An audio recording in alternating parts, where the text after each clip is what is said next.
Señor economista y columnista del diario Portafolio, Andrés Espinosa Fembar, muy buenos días.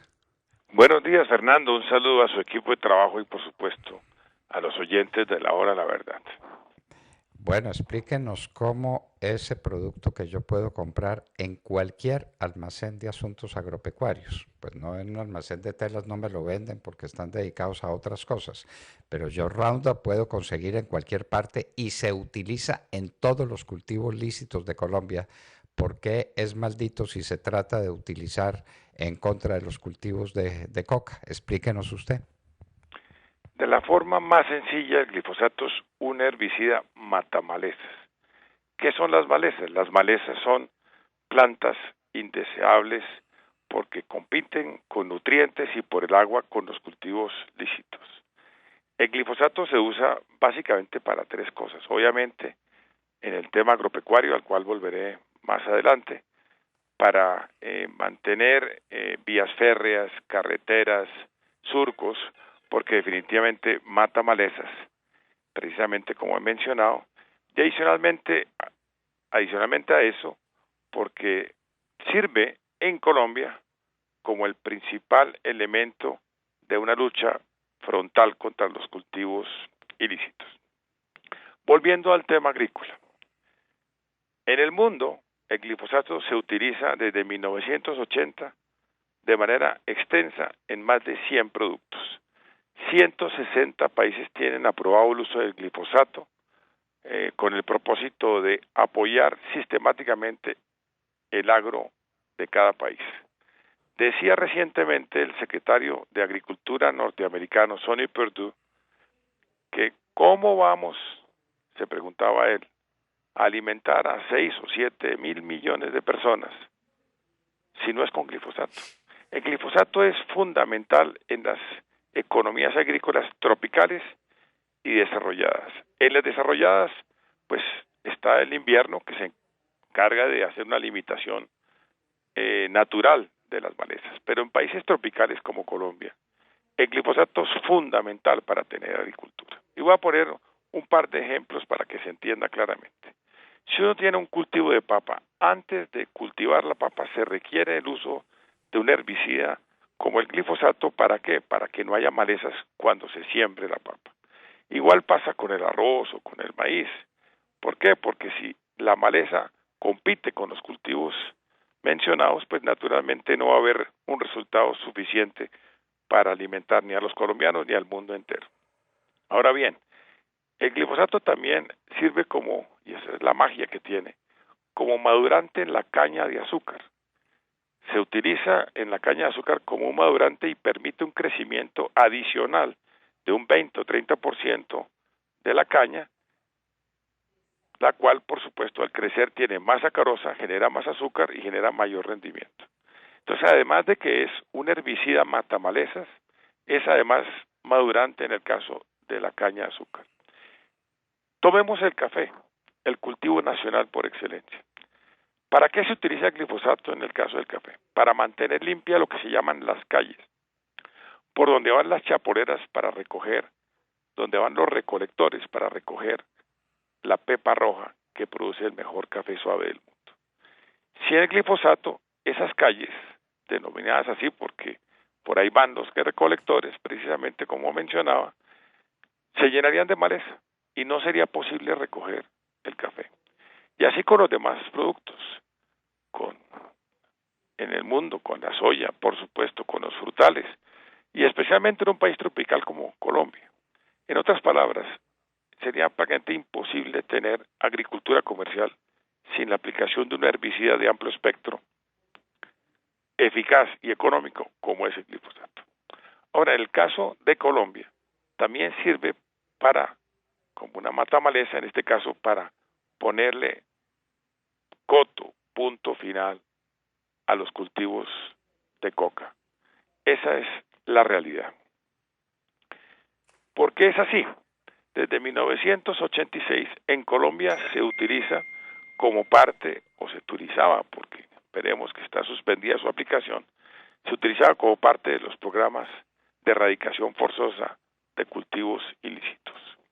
Infortunadamente, desde el año 2013, el gobierno de entonces acordó con el gobierno ecuatoriano la suspensión de la aspersión aérea de glifosato en la frontera.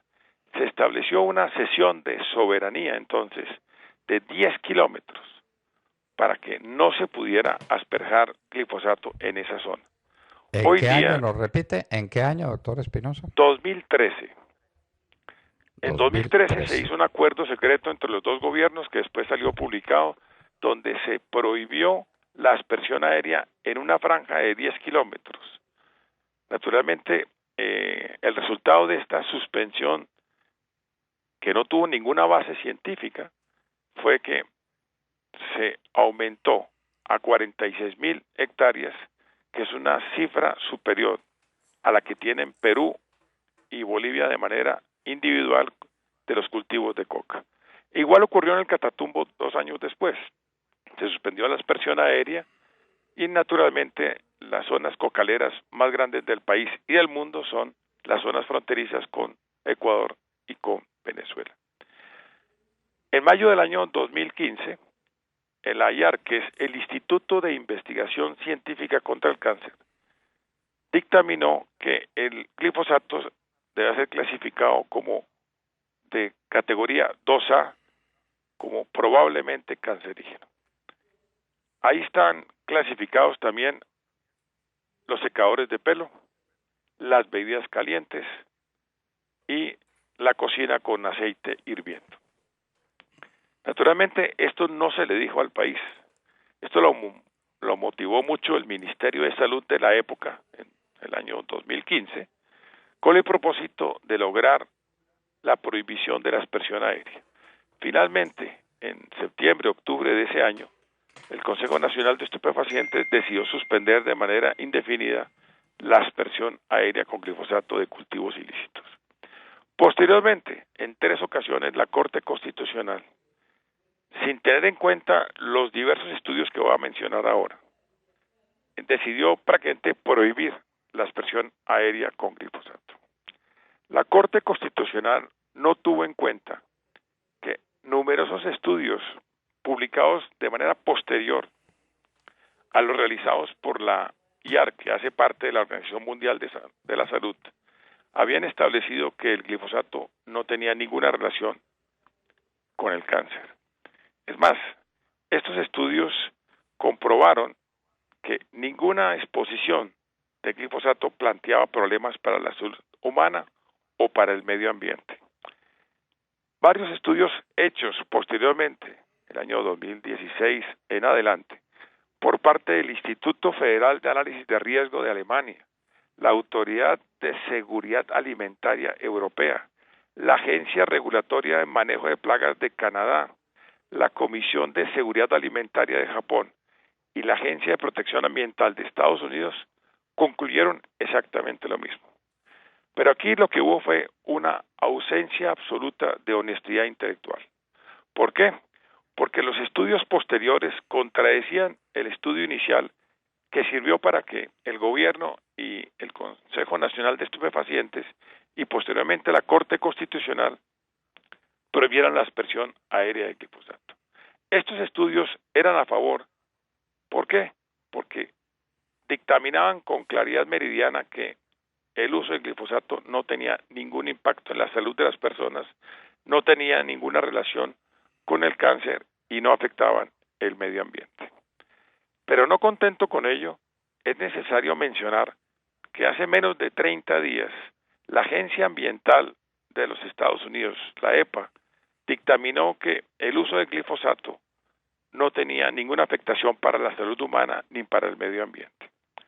Y para terminar sobre esta fase, que es tan importante porque hago referencia a la evidencia científica que comprueba, más allá de cualquier duda, que el glifosato no afecta a la salud humana y no afecta al medio ambiente. En efecto, hubo un estudio realizado de salud ambiental en el tema agrícola, donde se analizaron 54.000 aplicaciones durante los últimos 20 años. Estoy hablando de 54.000 aplicaciones en 20 años. Y se encontró que ninguna de ellas tenía un impacto sobre la salud humana y no tenía ninguna relación con el cáncer. Si esto es así, me pregunto, Fernando, ¿por qué no se ha tenido en cuenta esta evidencia?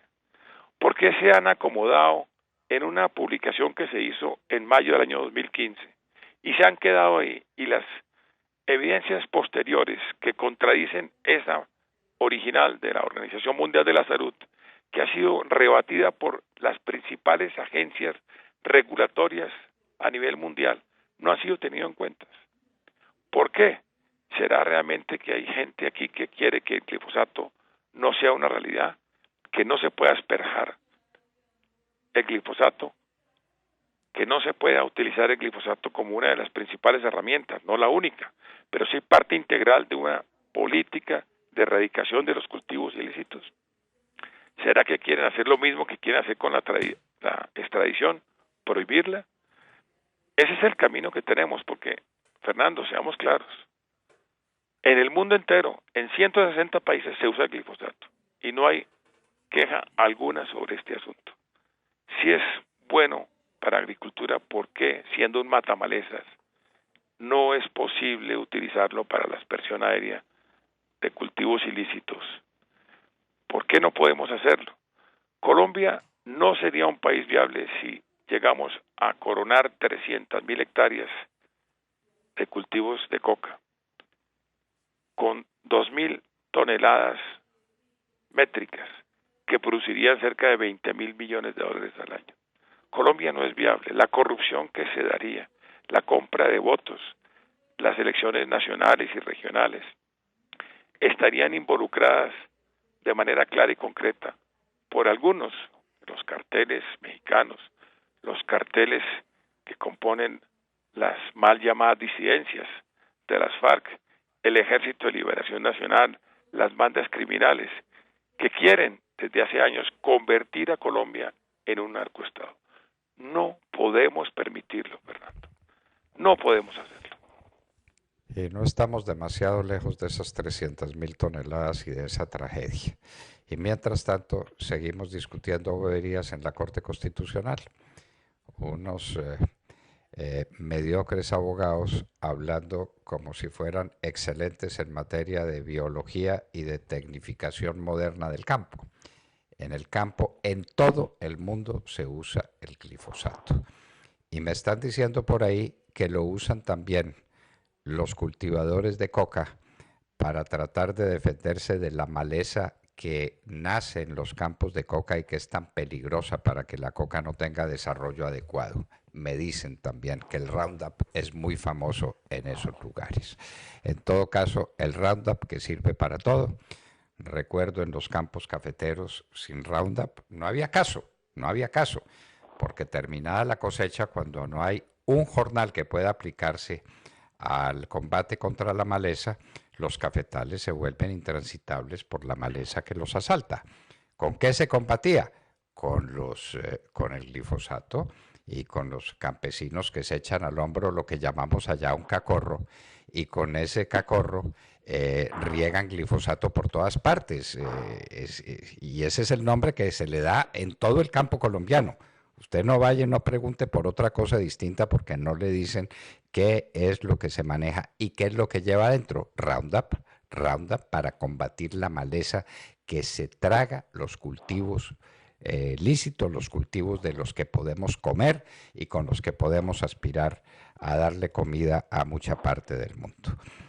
Pues, doctor Espinosa, este es un tema delicadísimo y hoy lo vamos a discutir en la Casa de Nariño, pero por separado entre los jefes de los distintos grupos, a ver si somos capaces de fumigar con glifosato, lo que hacía el presidente Álvaro Uribe con una eficacia maravillosa, maravillosa.